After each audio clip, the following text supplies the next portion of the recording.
Carmen es cultura.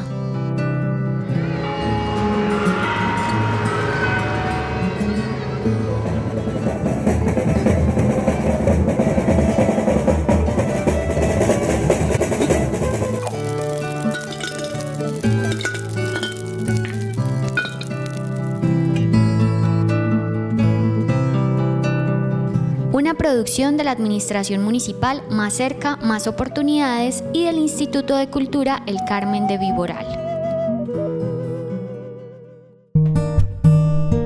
Bienvenidos nuevamente a nuestro programa El Carmen es Cultura. En esta primera emisión del año escucharemos un relato sobre las mujeres educadas y educadoras, las maestras pioneras de El Carmen de Viboral en la sección Me Acuerdo. La alteridad en algunos textos, hoy en Mundos Imaginados. Henry Osorio Orozco hará parte de la sección Cultura en Movimiento. Conoceremos a este artista visual y director del grupo de teatro Magia Verde de la Vereda La Milagrosa. La ciudadanía como afirmación de la igualdad para todas y para todos. Una conversación sobre la democracia de género en el segmento Nuevas Ciudadanías, otras maneras de habitar. En la agenda cultural hablaremos sobre el cierre del 9º Festival de Teatro Carmentea y sobre el inicio de la temporada de Teatro Tespis. También conoceremos la convocatoria Servicio Social Complementario de Beneficios Económicos Periódicos BEPS 2021 y la convocatoria municipal para ser parte de la 12ª versión del Viboral Rock, Bandas y Cultura Rock 2021. Me acuerdo. Árbol feliz, un amigo que nos hace venir a jugar y nos llama al placer de su abrigo. Aunque hoy en día parezca raro o absurdo, las mujeres estaban muy condicionadas por ciertos roles relacionados a las características biológicas que, al ser asumidas por el imaginario, creaban una identidad unívoca de la mujer, dedicada únicamente a la procreación, la limpieza y el cuidado del hogar. Así, la mujer asumía una dependencia económica del esposo o padres y la exclusión de la participación política. Las familias no concebían necesario que las niñas culminaran sus estudios de bachillerato e incluso no concebían que alcanzaran una carrera universitaria. Remontémonos en la historia y la memoria de las primeras maestras del Carmen de Viboral, mujeres que desde la primera década del siglo XX tuvieron la visión de concebir la formación de las jóvenes carmelitanas como un derecho y una necesidad, confrontando la falta de oportunidades educativas de las mujeres.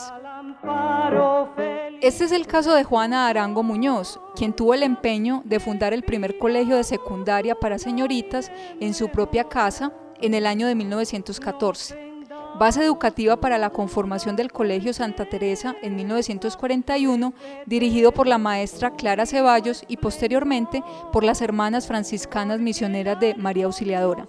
También doña María Gómez Gallo, fundadora del primer kinder o jardín infantil de niños y niñas en la década de los años 30 del siglo XX. Mi nombre es Paula Toro, me acompaña Diana Pérez en Me Acuerdo. Diana, ¿recuerdas a una maestra que te haya influenciado en tu formación? Claro, yo me acuerdo de una profesora que tuve en la escuela de niñas, se llama Olga Arboleda, era muy paciente a la hora de enseñarnos. Que nos hace venir a jugar y nos llama al placer. En palabras de Amanda Betancourt, destacada catedrática del municipio, doña Juana Arango Muñoz fue una maestra ejemplar, con una vocación por el conocimiento que cultivó por medio del intercambio de libros con sus hermanos Rafael y Xisto Arango Muñoz, también maestros con los que dirigió simultáneamente la educación en el Carmen. Doña Amanda Betancourt nos comenta de dónde surgió la formación de esta mujer, gracias a las bibliotecas de sus casas, la lectura y el ambiente de estudio de un grupo de jóvenes. Aunque no había mucho dinero para comprar libros, estos nunca faltaron. Fastidio nos brinda su hiel, nos da el árbol la paz. Yo recuerdo la biblioteca de mi abuelo, Rafael Arango, que era una pieza entera. Él tenía una biblioteca enorme. Yo le oí a José Manuel también que su tío, don Jesús Arango, también tenía en su casa una biblioteca. Eran personas que leían mucho, compraban libros, los intercambiaban, había círculos de estudio,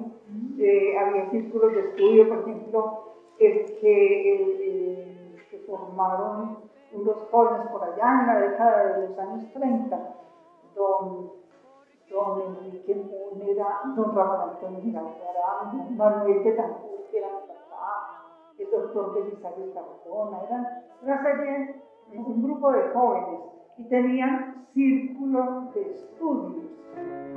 Como expresa Mario aquí en la pequeña biografía que hace de Juanita, que ella compartía con sus hermanos, intercambiaba los libros con sus hermanos, con Rafael y con Sixto. Doña Juana se destacó por su hazaña, en un momento histórico donde la capacitación educativa de la mujer no era vista como parte necesaria de su vida, ya que la formación estaba relacionada al rol del hombre fuera del hogar para su desempeño laboral en la sociedad.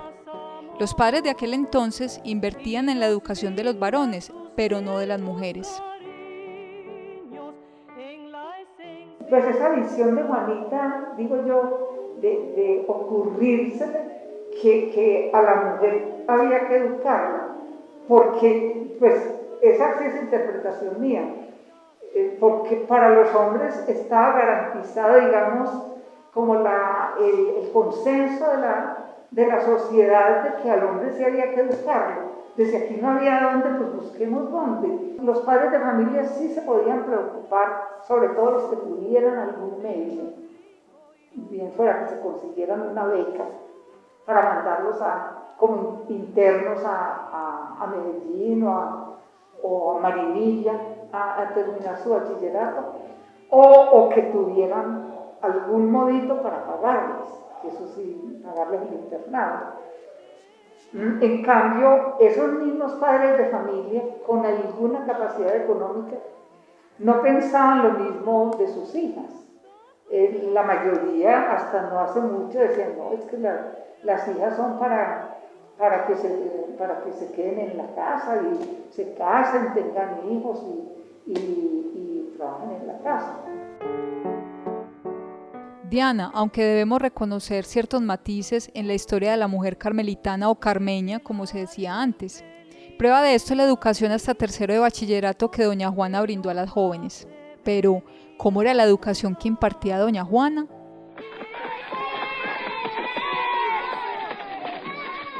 Desde esa época aquí había un espacio para un cierto tipo de formación secundaria que, claro, podía tener todas las limitaciones, pero estas personas que salieron eran personas ya con una cultura básica, eran señoras, pues, y yo lo sé por mi mamá, eran personas, pues, que mi mamá, ella me dice que ella llegó hasta tercero, que en la época de ella había 3 grados en la secundaria, y eso fue lo que ella estudió. Y a ellas las formaban mucho ellas.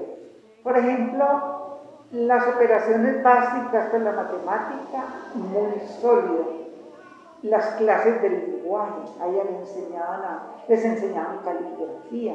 Mi mamá tenía una letra hermosa, era como para hacer pergaminos. Errores de ortografía, ni uno. Estudiaban con la ortografía de Marroquín, que era basada en versos. A ellos les enseñaban con eso. O sea, lo que a ellas les enseñaban, las lecciones de historia, de geografía, todo era una formación muy sólida. La mujer alcanzó un estatus social en el rol de maestra. Doña Amanda afirma que la maestra y el maestro eran figuras muy respetadas por sus conocimientos. Yo recuerdo que la maestra era el sumo en la sociedad y el maestro. Entonces uno crecía como en ese respeto. Diana, ¿qué te parece si escuchamos el testimonio de Mario Betancourt, uno de estos niños que fueron educados por estas pioneras, como doña María Gómez Gallo, la fundadora del primer kinder del Carmen? Por este kinder pasaron hombres importantes en la intelectualidad local, como don Carlos Jiménez Gómez y el poeta José Manuel Arango.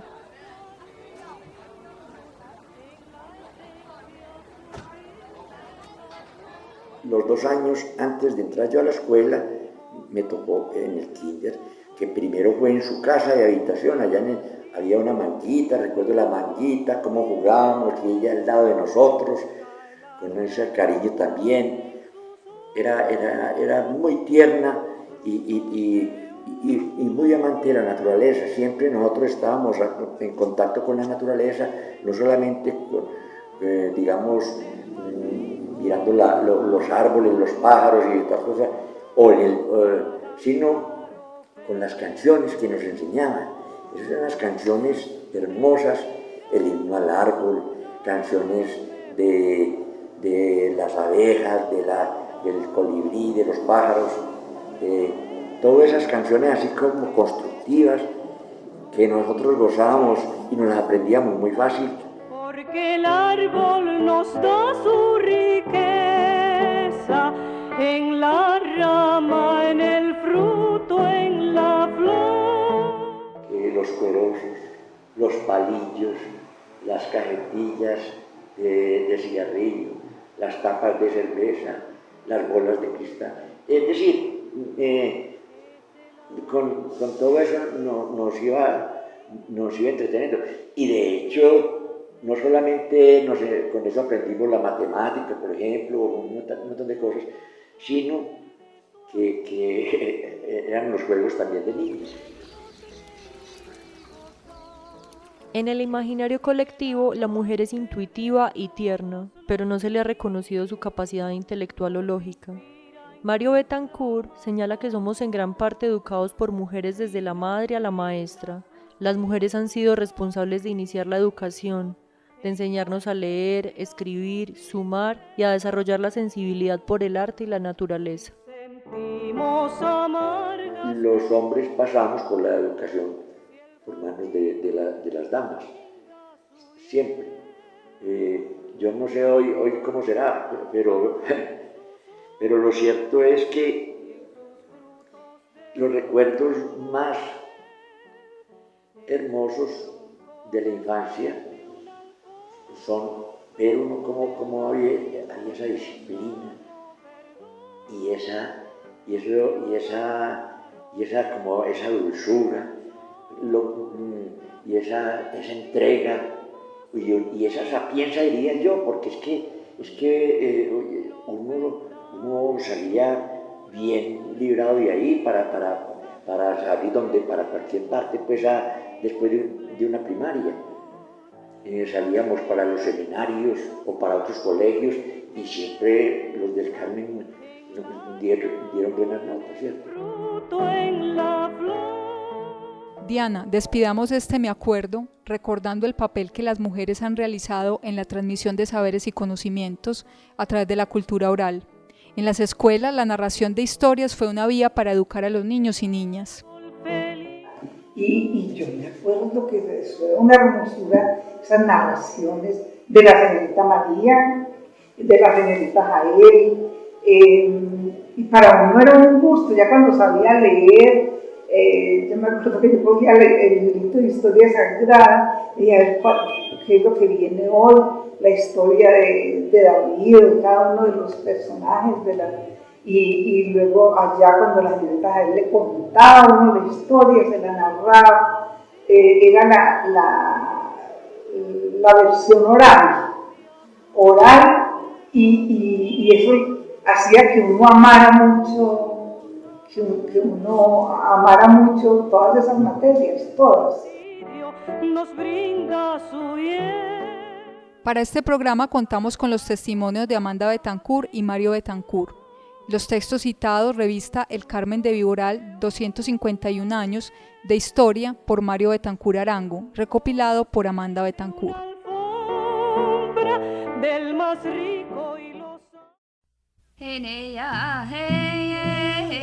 Mundos imaginados. In Lakesh, yo soy otro tú. La expresión recoge la conciencia de ser iguales, que integramos un único organismo. Los otros son parte mía y yo soy parte de ellos. Todos somos uno mismo. Nada de lo que te pase a ti me es ajeno. Nada de lo que me pase a mí te puede ser indiferente. Al vivir en unidad, si eres feliz, yo soy feliz y viceversa. Porque yo soy tú y tú eres yo. Y cualquier cosa que me haces a mí, te la haces a ti. La cosmovisión, expresada en el lenguaje, en tradiciones y en el saludo, reconoce al otro como nuestro yo, desprendiendo solidaridad, respeto, unión y armonía. El saludo maya es un acto verbal que enaltece, es un honor de uno para el otro, es una declaración de unidad y unicidad. Soy Jorge Aurelio Gómez Ruiz, promotor de la Sala de Lectura José Manuel Arango, y hoy en Mundos Imaginados hablaremos sobre la alteridad, esa capacidad de ser otro, de ser otros, la alteridad en algunos textos literarios. Era el 29 de diciembre de 1836 cuando una joven profesora, ilusionada con los poemas que había escrito, decidió enviar su mejor material a un referente de su época, el poeta Robert Southey, y pedirle su opinión sobre si creía que aquellos eran poemas dignos de ser publicados. Al cabo de 3 meses le llegó su respuesta, pero no era la que esperaba, no porque calificara negativamente su material. Aquello pareció algo irrelevante a ojos de Southey, quien centró su respuesta en otros aspectos. Decía: la literatura no puede ser asunto de la vida de una mujer, y no debería ser así. La profesora no se dejó vencer por la hostilidad de su colega y decidió publicar igualmente bajo un seudónimo masculino. Tal fue su éxito que hoy conocemos a aquella profesora como una de los grandes referentes de la historia de la literatura. Se trataba de Charlotte Bronte, y también su hermana Emily Bronte, autora de Cumbres Borrascosas, vivió esa penuria. Otra mujer, Mary Godwin, hija de William Godwin, filósofo, y Mary Wollstonecraft, pionera feminista, fue la primera corresponsal en cubrir la Revolución Francesa y escribió una vindicación de los derechos de la mujer en 1792. Por su parte, Mary Shelley, que fue el nombre que adoptó luego de unirse con Percy B. Shelley, poeta de la época romántica, estando en un encuentro en la campiña suiza, en la quinta de Lord Byron, en un verano más frío que esta primavera que vivimos, se reunían en torno al fuego y al uso de los románticos narraban historias de espanto. El reto que propone Lord Byron es escribir una historia de terror. Cuando Mary se fue a dormir, de repente tuvo una visión que definió como un siniestro terror. Vi al pálido estudiante de las artes prohibidas arrodillado junto a la cosa que había creado. Vi el espantoso fantasma de un hombre tendido y luego, por obra de algún potente mecanismo, mostró signos de vida y se agitó con un movimiento inquieto y antinatural. Espantoso como era, porque sumamente espantoso sería cualquier esfuerzo humano para burlarse del mecanismo estupendo del creador del mundo. Eso narra Mary en su diario. El sentimiento de pérdida por la muerte de su madre y su primera hija y la separación de su padre dieron luz a una novela sobre la muerte y la vida, la responsabilidad de la paternidad y las consecuencias de desafiar al orden establecido. Frankenstein o el moderno Prometeo, la historia de un hombre atormentado que desafía a la propia naturaleza, crea un ser destinado a no tener lugar en el mundo, lo rechaza junto con su responsabilidad por haberlo creado y, finalmente, causa la muerte de sus seres más queridos y lo condena a la soledad. Siendo una de las principales figuras del romanticismo, Mary Shelley dio vida al género de terror con esta obra y con solo 19 años. En esta obra literaria de tono gótico, el doctor Víctor Frankenstein intenta rivalizar con Dios en la creación y destrucción de la vida, en la que sería la primera novela de ciencia ficción. La paradoja es que Mary, en la publicación inicial, escribe la obra con un seudónimo, la de Percy B. Shelley, que era su compañero. Ya después, por el éxito que ésta tuvo, logró ponerle su propio nombre y la conocemos hasta el día de hoy. Otro ejemplo de alteridad la hace Robert Louis Stevenson, que, preocupado con la dualidad entre el bien y el mal, una preocupación central para él a lo largo de toda su vida, y en el extraño caso del Dr. Jekyll y Mr. Hyde, explora el tema con una maestría deslumbrante. Otra exploración de la noción de alteridad nos la trae William Ospina en su texto El surgimiento del globo, y en un fragmento en el cual comienza un poema del autor Leopold Sédar Senghor que dice: «Sienten ustedes este sufrimiento y esta desesperación que no tiene igual de domesticar con palabras de Francia este corazón que me dio el Senegal». Hace 5 siglos comenzó la historia mundial, de acuerdo con el texto de William Ospina. Con el surgimiento del globo surgió también el mercado mundial, y nuestros países, que tienen el hábito de sentirse invitados tardíos al festín de la historia y testigos subalternos del mundo, deberían recordar con mayor frecuencia que fueron protagonistas de aquel episodio dramático y que aportaron como pocos a la construcción de ese orden o desorden histórico que hoy llamamos la Edad Moderna. Algunos de los grandes mitos del Renacimiento europeo fueron engendrados al contacto con la realidad del Caribe y de la América equinoccial y meridional. Y es fama que los descubridores y los conquistadores solían encontrar en los descampados sudamericanos lo que habían buscado por siglos en las leyendas enmarañadas de Europa. En ese texto, Leopold Sédar nos manifiesta esa gran dualidad a través del lenguaje y de esa génesis que lo hace parte de un territorio, y cómo ese corazón no puede expresar esas emociones con ese lenguaje que le trae otra nación.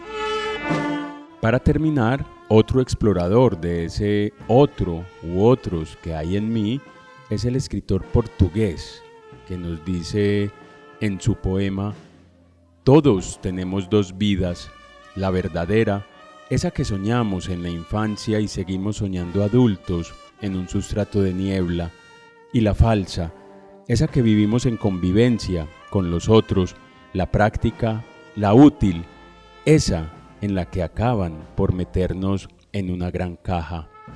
Se trata de Fernando Pessoa, persona, que tiene como sentido máscara. Unum et multi in me, dice Zenón, protagonista de Opus Nigrum, publicada en 1968. Soy uno, pero en mí hay multitudes. Una invitación a leer la obra de Marguerite Yourcenar.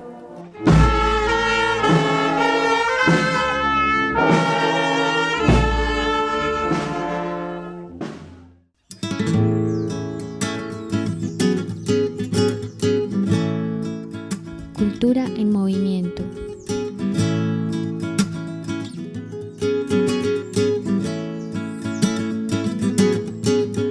Esta sección se propone presentar las narrativas, historias, recorridos y trayectorias de los gestores culturales y comunitarios del municipio, como una apuesta por el reconocimiento de sus aportes a la construcción de la identidad cultural. Es a través de sus historias donde se develan las huellas de un territorio que se reconocen las voces de los músicos, campesinos, teatreros, artesanos y demás expresiones de una cultura viva y en constante movimiento. Les habla Edwin Correa y el día de hoy, en Cultura en Movimiento, nos estará acompañando Henry Osorio. Él es el director de teatro del grupo Magia Verde de la Vereda La Milagrosa. Bienvenidos. Muy buenas tardes para todos, mi nombre es Henry Osorio, yo soy gestor cultural desde hace 10 años ya y soy director del grupo Magia Verde y también de la comparsa Magia Verde de la Vereda La Milagrosa. Ha sido un proceso muy bonito porque todo empieza como desde una experimentación, ¿cierto? Desde una experimentación, una invitación que nos hacen porque habíamos participado en ciertos eventos, pero a partir de ahí logramos convocar una gente que quería aprender, ¿cierto? Campesinos que no tenían idea de lo que era un teatro y era una comparsa y que la hemos logrado mantener en el tiempo, ¿cierto? Y son procesos muy bonitos porque son personas que no tienen ni idea de lo que es teatro y de lo que es una comparsa y que ya incluso hay personas de la misma vereda que están asumiendo esos roles y montando también grupos para formarlos pues y representar en los diferentes eventos. Desde lo personal es un crecimiento muy bueno porque yo soy artista plástico, entonces me ayudó a formarme también. Incluso parte de la investigación de la universidad fue muy buena porque la pude poner en marcha dentro de la misma comparsa, que nos dio como resultado también un premio en el Festival de Comparsas del Gesto Noble.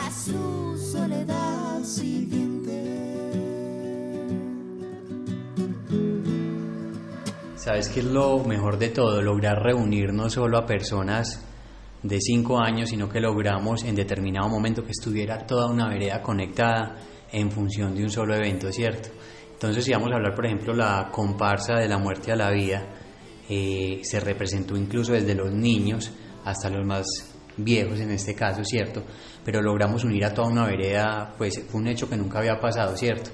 En torno a un evento que nos ayudó como a unificar más las cosas y que incluso cada familia se llevara trabajo para la casa en pro de esa gestión de presentarnos pues y que nos diéramos a conocer. Para mí eso fue muy significativo porque realmente era la primera vez que la vereda se unía para hacer un trabajo que nos favoreció a todos, pues como al fin y al cabo. La corriente del río, allá donde se encuentra el milagro que trasciende el sentido, allá donde hay un ritmo que sigue la corriente del río.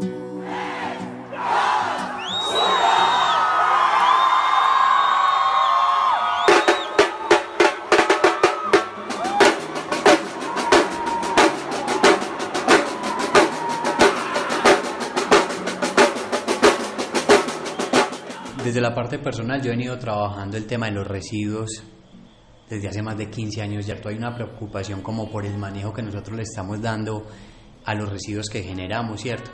Y en este caso caben todos, incluso los residuos peligrosos, ¿cierto? Entonces hay una investigación desde la universidad, ¿cierto?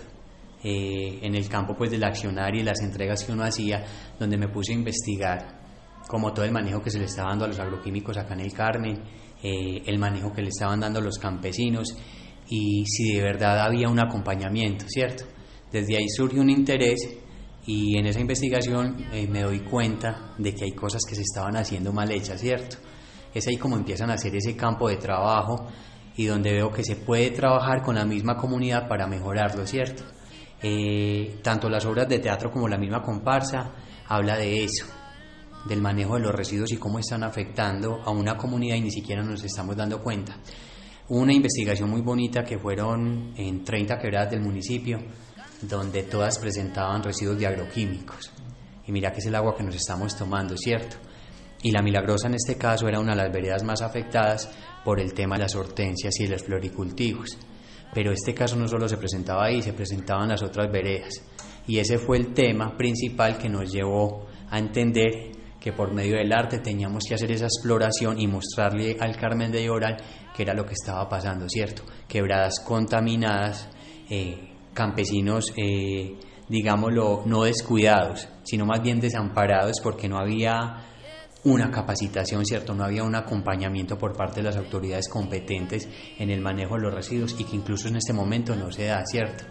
Campañas de residuos que realmente nos estaban dando y que son maquilladas también, ¿cierto?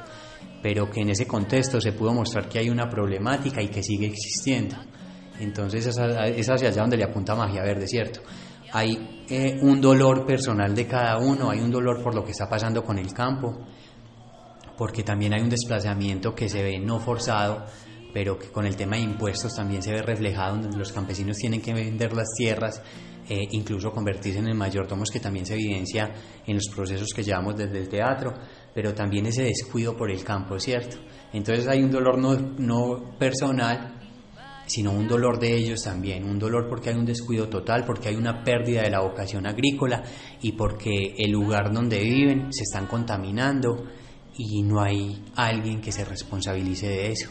Entonces ese partir, ese dolor de cada uno que nos lleva a hacer este trabajo por visualizar las problemáticas ambientales que hay y también sociales, desde el abandono mismo de la labor del campesino también por parte de las administraciones locales también, que no se da mucho o que no se reconoce también.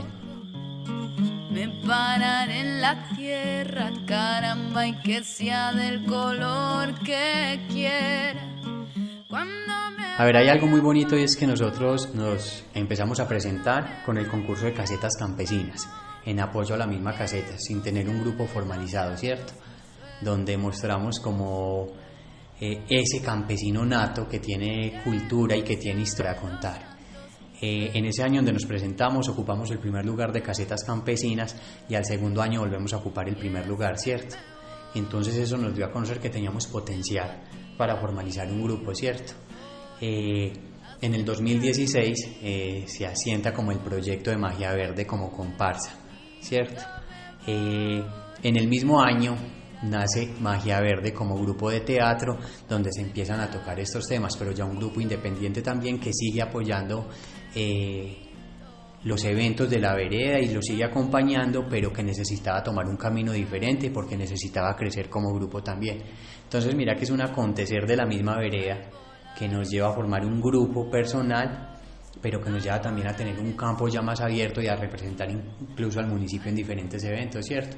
En esto que estamos con la red de Carmentea, que pudimos participar en el Gesto Noble en las comparsas, ¿cierto? Y que incluso pasamos a representar al municipio en otro evento a nivel que ya no era local, pues. Entonces mira que es un evento que nace de un apoyo a una junta de acción comunal, pero que se ve el esfuerzo de nosotros, se ve representado en las cosas que ganamos para la vereda. Como grupo pudimos llevar una caseta comunal a la vereda, la pudimos dotar también con elementos porque es una de las casetas que más dotada está en cuanto a elementos, y que nos pudimos formalizar también como grupo independiente y seguirlo representando.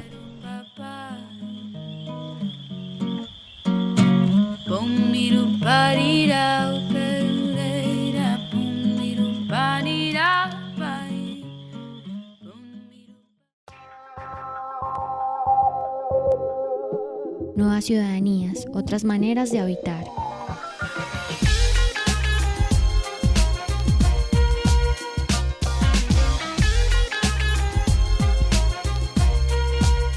Es un hecho histórico que la perspectiva de ciudadanía ligada al Estado-Nación y al devaluado concepto de igualdad del liberalismo no se ajusta a las necesidades del Estado de hoy, en las que coexisten diferentes etnias, distintas naciones y distintos grupos representativos de necesidades e intereses. Esto supone también que la idea de democracia como gobierno de la mayoría tampoco satisface esa situación, porque el concepto de mayoría es sumamente excluyente. Por tales razones, han tomado fuerza las teorías que propugnan por una democracia radical, que entiende la ciudadanía como una forma de identidad política, basada en la identificación de los principios del pluralismo, es decir, en la afirmación de la libertad y la igualdad para todas y todos. Buenas tardes, yo soy Hugo Trujillo, promotor de patrimonio del Instituto de Cultura del Carmen de Iboral. Esto es Nuevas Ciudadanías, otras maneras de habitar. El día de hoy estaremos generando un diálogo y una interesante conversación sobre la democracia de género, sustentado en una idea normativa relacionada con la integración del género, cuyo objetivo es lograr condiciones democráticas entre hombres y mujeres dentro de las sociedades, en su conjunto y específicamente dentro de las empresas, las burocracias y las organizaciones del Estado que promulgan una equidad de género. Ada Lovelace, la primera en programar, tuvo que firmar con siglas su obra al terminar. Este es tan solo otro ejemplo más de la historia de... Aquí es importante comenzar a definir varios términos.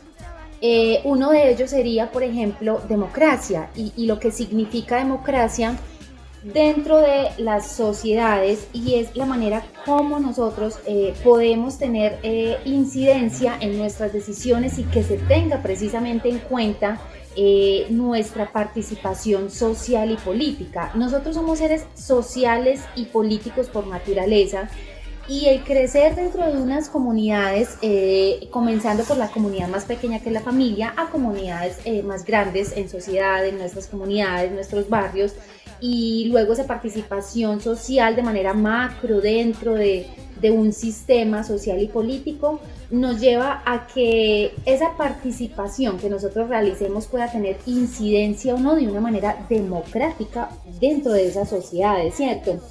Hay varias organizaciones y grupos que lo han hecho desde un trabajo muy social, hablar desde ese trabajo democrático que se debe realizar en la comunidad. Por ejemplo, en el Oriente Antioqueño, la Asociación de Mujeres del Oriente Amor se trabaja desde un enfoque que lo hablan lo trabajan hacia una práctica política con democracia de género, que desde esas escuelas desarrollan en los diferentes municipios del Oriente Antioqueño, fortalecen la necesidad de que como comunidad, hombres y mujeres, participemos y se fortalezcan los liderazgos en las comunidades. Ahora bien, dentro de las nuevas ciudadanías, cuando hablamos de género, hacemos referencia precisamente a términos como hombre, mujer o el dualismo, ¿cierto? Pero es importante tener en cuenta que género como individuo es poder tener esa igualdad de derechos entre hombres y mujeres o entre todos los seres humanos.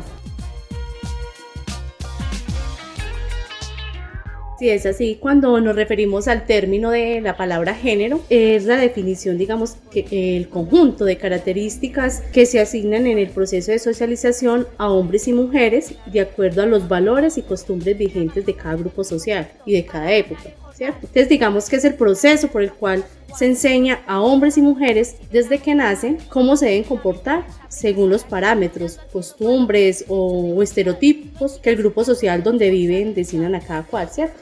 Muy importante precisamente lo que usted toca cuando habla de esos parámetros, y es aquí donde quisiera ser puntual o llegar a la precisión. Desde el sistema como tal, en las comunidades, el sistema patriarcal o la cultura, la manera como el individuo debe comportarse según las normas, pero unas normas que ya están estipuladas dentro de un sistema que hemos llamado patriarcal, porque así es como se ha venido ejerciendo dentro de las sociedades, y no hablamos de las sociedades actuales, estamos hablando desde hace mucho rato atrás de un patriarcado que nos lleva a actuar de diferentes formas, y esto precisamente porque es el sistema cultural o las formas culturales como se han venido ejerciendo en las sociedades.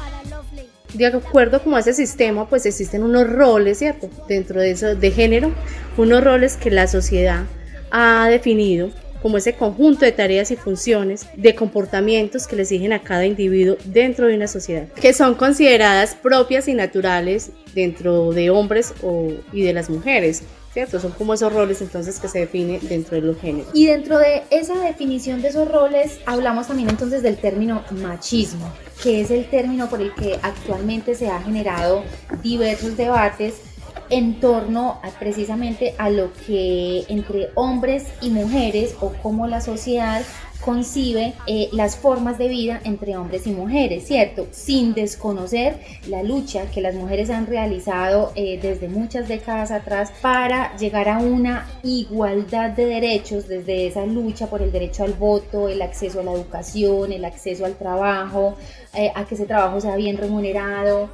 a que tenga derecho a una educación igualitaria, ¿cierto? Bueno, hay una diferencia entonces entre patriarcado y entre machismo. El patriarcado, y como ya pues lo veníamos mencionando, es el sistema por el cual el comportamiento humano se rige dentro de unas normas en la sociedad, ¿cierto?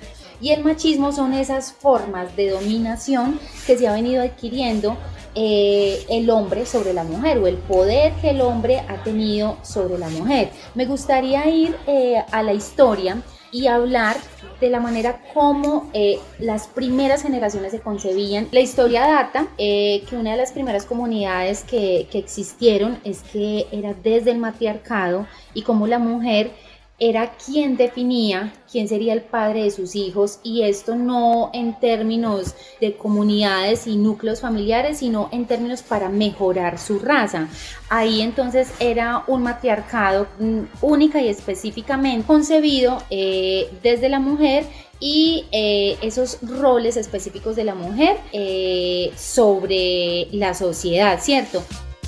Retomando lo que decías antes, Nina, y hablando del patriarcado y del machismo, bueno, ya sabemos que el patriarcado hace parte de un sistema, ¿cierto? De un sistema que, digamos, un sistema estructural, donde también hay dominación no solo a las mujeres, sino también a los hombres, ¿cierto?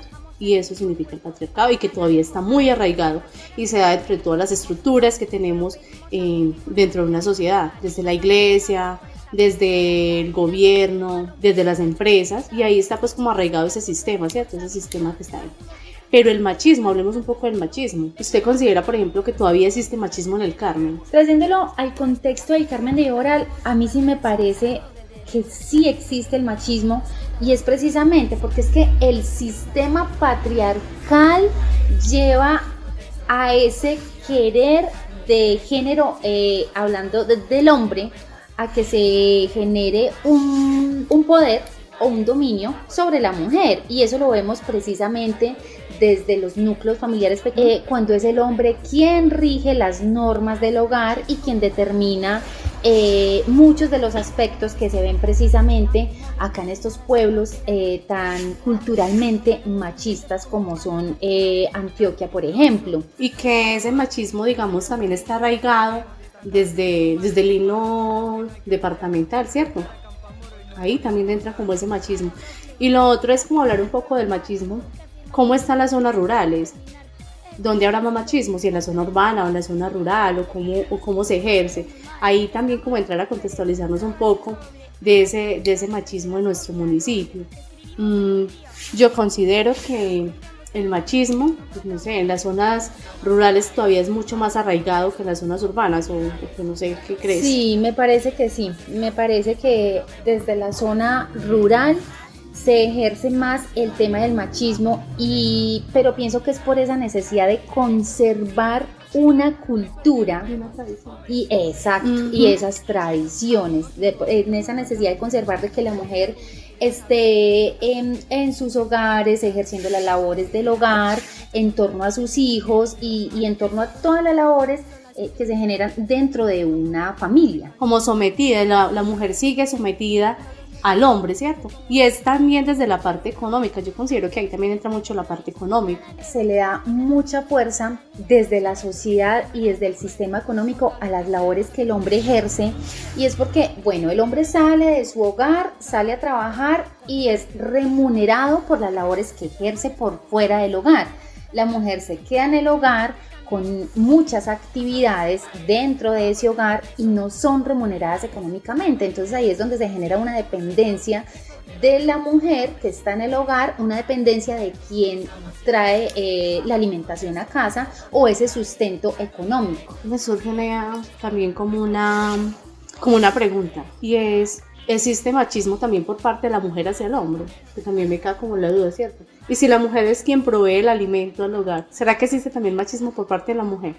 Es que sabe que precisamente es desde ahí, desde esos términos, desde esas formas de vida que hemos venido teniendo, que las mujeres también podemos tener parte en esos temas machistas. Nosotras, de cierto modo, somos quienes hemos no permitido, pero hemos dejado que ese machismo se siga, ¿cierto? Que no haya un equilibrio, entre hombres y mujeres, y que es precisamente lo que hemos venido buscando, o lo que se ha venido buscando desde el activismo femenino, para llegar precisamente a esa equidad de género y a esa igualdad de derechos de la que hablábamos ahorita.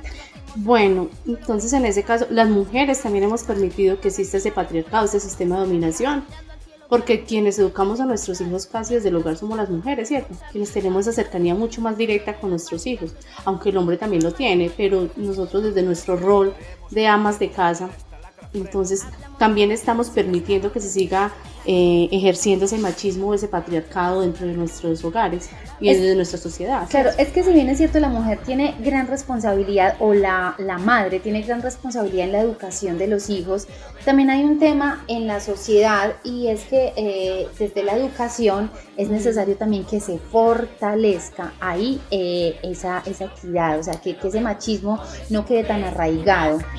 Ocultaron nuestros logros a lo largo de la historia, nos hicieron invisibles, borraron de la memoria, condenadas a la hoguera nos echaron a un lado, nos robaron los inventos como para no estar quemados.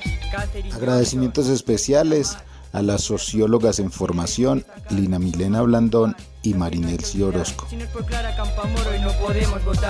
Para Lovely, la primera en programar, tuvo que firmar con siglas su obra al terminar.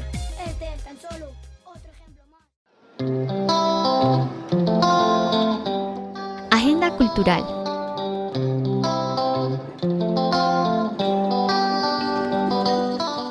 Hola a todos, esta es la Agenda Cultural, un espacio para conocer qué está pasando en el municipio con los grupos, las organizaciones, los artistas y la comunidad de El Carmen. Les habla Laura Zuluaga Mejía, bienvenidos.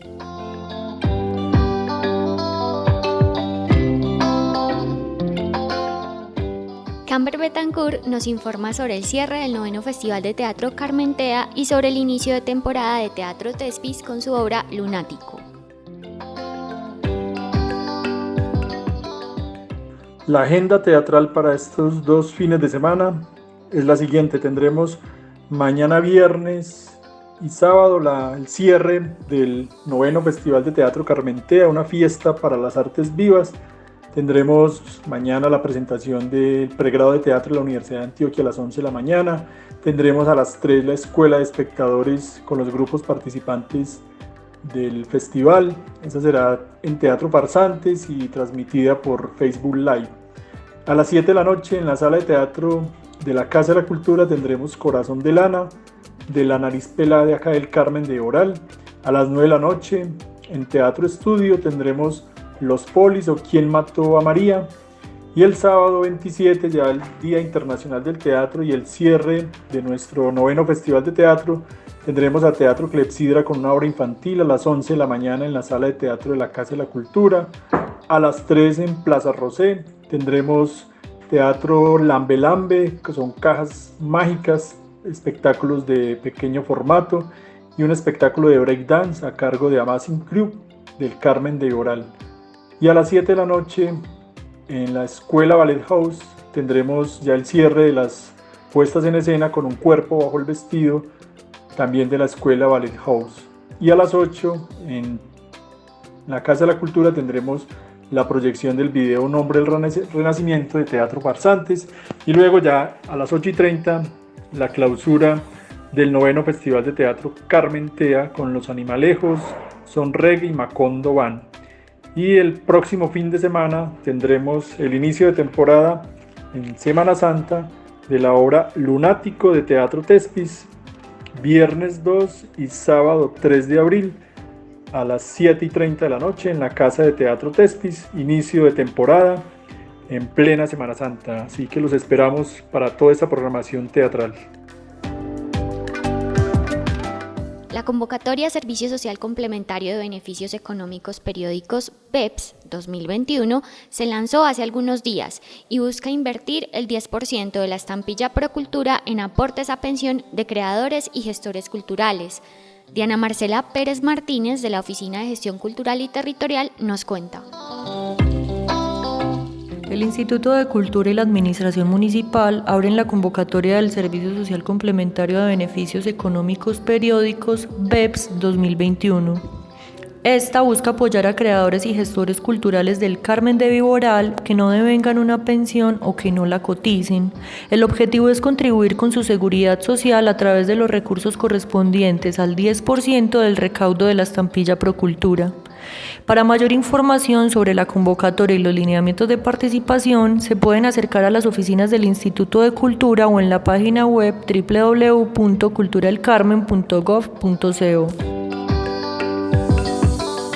Hasta este domingo 28 de marzo estará abierta la convocatoria municipal para ser parte de la 12ª versión del Viboral Rock, Bandas y Cultura Rock 2021. Esta convocatoria se abre para 2021 solo para las agrupaciones municipales porque las demás bandas serán escogidas entre las propuestas recibidas a principios del 2020, que ascienden a 243, el número más alto recibido hasta ahora en la historia del festival. Es así como los cupos para realizar el Viboral Rock en el 2021 se han distribuido de la siguiente manera. 3 bandas locales, 2 escogidas mediante la convocatoria 2020 y una mediante la convocatoria 2021. Una banda del Oriente Antioqueño, una banda departamental, una nacional y una invitada. También es importante mencionar que por la naturaleza de un concierto de rock y la emergencia sanitaria vigente, el festival se propone seguir con la modalidad virtual en unas condiciones muy similares a las de 2020, donde se contaron con 5 grupos y varias charlas académicas. La intención con este formato es generar productos audiovisuales cuidados, mejor producidos, para que hagan parte de los portafolios de las bandas y ayuden a la circulación de estas propuestas de rock municipales. Es así como el Instituto de Cultura invita a todos los grupos interesados a consultar la totalidad de las bases de la convocatoria y a animarse a participar. La información la pueden encontrar en culturalcarmen.gov.co y el plazo para participar es hasta el 28 de marzo. Las agrupaciones clasificadas se anunciarán el 12 de abril. También pueden consultar la información en nuestras redes sociales, Facebook, Instagram y bueno, los esperamos a todos.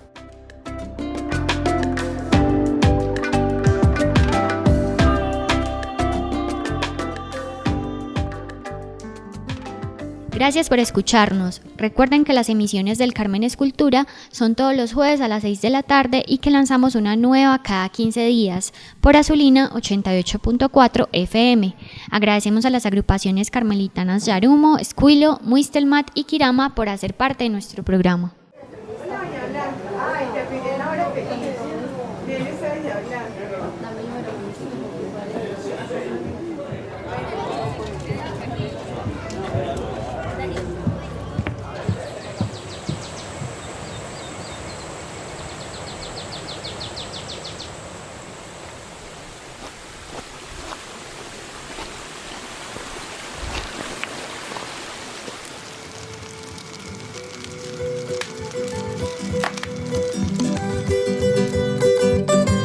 Carmen es cultura.